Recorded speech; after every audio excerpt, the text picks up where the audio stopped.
Does it make sense? So it's a iteration within the iteration. The high-dimensional general optimization problem iterates through the high-dimensional space. And in every iteration, I do two things. The first thing is I'm going to be solving an approximate quadratic optimization problem. That's actually a one-shot because I just solve a matrix. But after I solve the approximate quadratic optimization problem, I need to perform another line search one-dimensional general optimization problem, which itself is an iterative method, right? I may have to scale up the step, I may have to shrink the step during the line search. And that happens for every iteration of this nonlinear optimization algorithm. How do you start by defining the delta? How do I start by defining this delta, right? Is there a basis of where to start from that we said was the reason there? Here, the recommended place to start the delta is actually 1. Why is that the case? Because that would give you just as one interest. That would give you. Yes, with delta equal to 1, my s. Sorry, this is tilde. Sorry, this s tilde is the approximate solution to the quadratic optimization, right? So if delta is equal to 1, my s1 is equal to s1 tilde, which is basically saying that I'm going to assuming that my quadratic approximation is very good, which is the case when I'm already very close to the optimum. So the convergence of this method, if I choose the default delta to be 1, is going to be very fast when I actually approaches the minimum. It's basically converges as fast as the Newton's method. And only when I'm very far away, when the landscape is very different from a quadratic, the line search is going to be active, right? It's going to decide, okay, my initial delta equal to 1, maybe it's too large, maybe it's too small, and I'm going to search over the line to determine what's a better option. Yes? What if at S0 or some other point your second derivative has a negative component?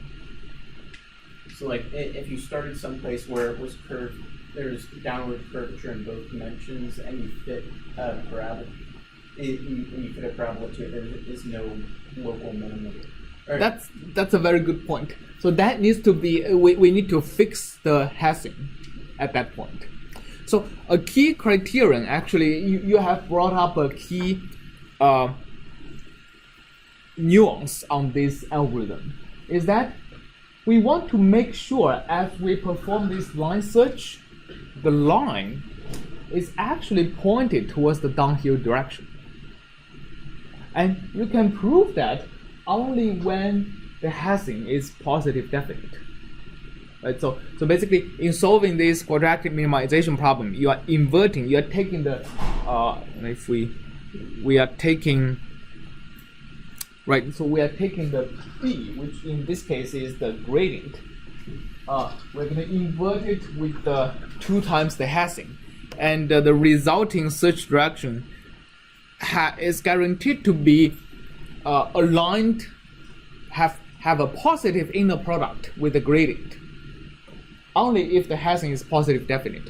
So if the Hessing turns out to be not positive definite, which means the curvature can be negative in certain direction, you actually want to add, you have to regularize the Hessing, basically add, for example, a scaled identity to the Hessing to make it positive definite. Okay, and then you still do the same kind of line search. The extreme, so there are 2 extreme cases on that. If I don't add any regularization component, if I don't add anything, I'm going to be using the original Hessing. That works in the case when the Hessing is positive definite, and which is the case when I'm close to the minimum, right? On the other hand, if the Hessing is extremely bad, and if I'm adding identity that is scaled by a very large number, then what I'm doing is when I'm inverting this fixed Hessing, I'm basically inverting identity. right? So if I'm inverting identity, what is the inverse of identity? It's identity. So when I multiply the inverse of the identity to the gradient, I'm getting a search direction that is actually aligned with the gradient. Right? So basically that procedure is going to, on one extreme is going to produce the Newton's method. On the other extreme, I'm just following the gradient direction. It's also called the steepest descent method. If the Hessing is bad. Right, so this is kind of an algorithm used in a lot of scenarios when you are performing a general nonlinear optimization. All right, any questions? All right, cool.